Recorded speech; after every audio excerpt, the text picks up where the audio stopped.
Šodien ārā augsts, bet ne par to stāsts. Izdomāju sev papildināt tiesības ar vienu ierakstu, kas ir A kategorija, tātad motocikli, visa veida, visas jaudas.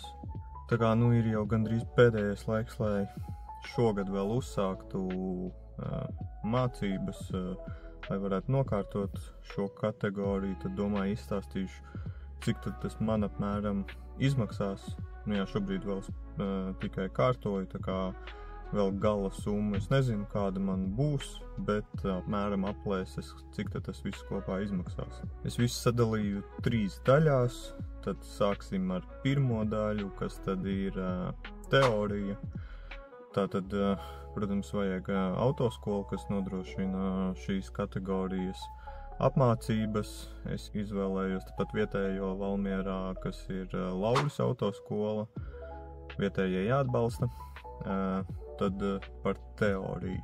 Tad A teorija izmaksāja man 65 eiro. Teoriju es jau esmu autoskolā izgājis, nokārtojis, tā kā vismaz daļa jau ir izdarīta. Vēl kas ir pirmā palīdzība. Tā tad izmaksās 45 eiro. Protams, ja jums darbā ir nokārtot pirmā palīdzība, vai arī nav vēl pagājuši 5 gadi kopš, piemēram, iepriekšējās tiesības ieguvāt, tad jums noteikti ir derīga pirmā palīdzība, un to jums nevajadzēs. Jā, tad vēl ir, protams, pati CSDD teorijas eksāmens. Es gan līdz galam tagad nesapratu, vai tas ir ar PVN, bet CSDD mājaslapā rakstīts, ka tas maksā 11,40 eiro. Tas man arī apmēram viss pie teorijas vēl, kas varbūt jums jāņem vērā. Tātad medicīniskā izziņa, protams, ja jūs gribat pārvietoties ar jebkurām tiesībām ir nepieciešama, tā man ir. Un mācību braukšana atļauja, tā kā man jau ir mašīnas tiesības, tad man nav atsevišķi vajadzīgs šādas lietas. Tātad kopā par teoriju man tas apmēram izmaksās 121,40 eiro. Par teorijas apmācību ilgumu, tātad A-teorija norisinājās 3 dienas, tātad tur netiek mācītas visas zīmes no jauna. Pieņemts, ka jūs jau lielāko daļu visu zinat, tur padziļināt tieši par motociklā teoriju. Un vēl tā kā man jāiet šī pirmā palīdzība, tad vēl 2 dienas būs jāiet tā. Tad nākamais, tāda varētu teikt otrā daļa, tad jau ir pati braukšana. Minimālais, kas ir pēc noteikumiem, ir vismaz 10 akadēmiskās stundas, tātad viena akadēmiskā stunda 45 minūtes.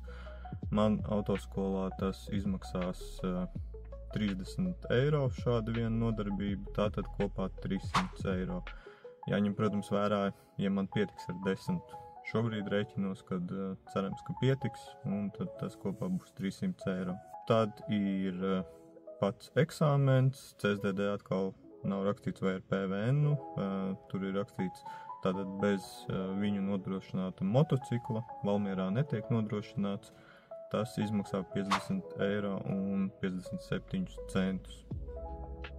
Un, protams, tad man vajag arī motociklu priekš pašas eksāmena braukšanas, un to es varēšu iegūt no savas autoskolas, ar kuras arī mācīšos braukt, un tas izmaksās 60 eiro.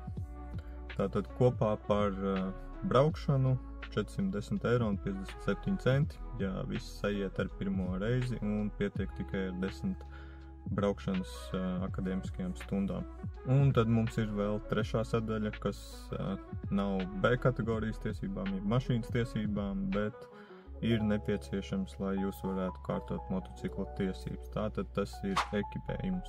Ekipējumam, protams, varie šīs cenas, tātad lētāks ekipējums, dārgāks. Es internetā paskatījos, cik apmēram varētu tas izmaksāt, kaut kas varētu teikt no tāda lētāka gala. Vēl neesmu sev visu iegādājies, bet tad par ekipējumu. Tātad pirmā lieta, ko arī prasā, lai CSDD vispār varētu kārtot šīs tiesības, tātad pirmā lieta ir ķivere, teiksim apmēram 90 eiro. Tad ir cimdi, kuros ir iestrādāti aizsargi, tie apmēram kādi 40 eiro.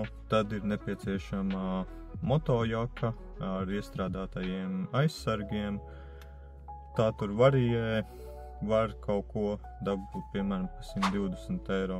Nākamais ir apavi. Apaviem galvenā prasība, ka tie nosedz potītes. Es rēķinu apmēram 70 eiro apaviem. Un tad pēdējā lietā ir nepieciešamas bikses. Šajā gadījumā ir vienkārši nepieciešams karās bikses. Tās apmēram 30 eiro, un, lai kārtot tiesības, ir nepieciešams ceļu aizsargi. Bet šajā gadījumā autoskolā, kurā es eju, to nodrošinās, tad atsevišķi nav tas jāiegādājas. Tad par visu ekipējumu kopā apmēram 350–400 eiro tas izmaksāt, lai jūs varētu kārtot tiesības. Protams, jums vēl nav motocikli, jums vēl nav tiesība, bet ekipējums jau ir nepieciešams, lai to vispār varētu nokārtot. Nu tad viss kopā apmēram izmaksās 900 eiro, ja viss būs veiksmīgi un ar pirmo reizi. Ja plānojat kārtot motociklu tiesības, tad laikam ir pēdējais laiks, lai to sāktu darīt. Ir teorija jāiziet un arī braukšanas.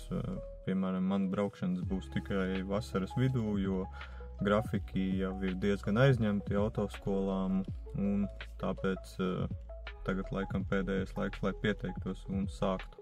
Jo vasara ir diezgan īsa, noteikti oktobra beigās negribētos likt tiesības tad, kad ir jau augsts.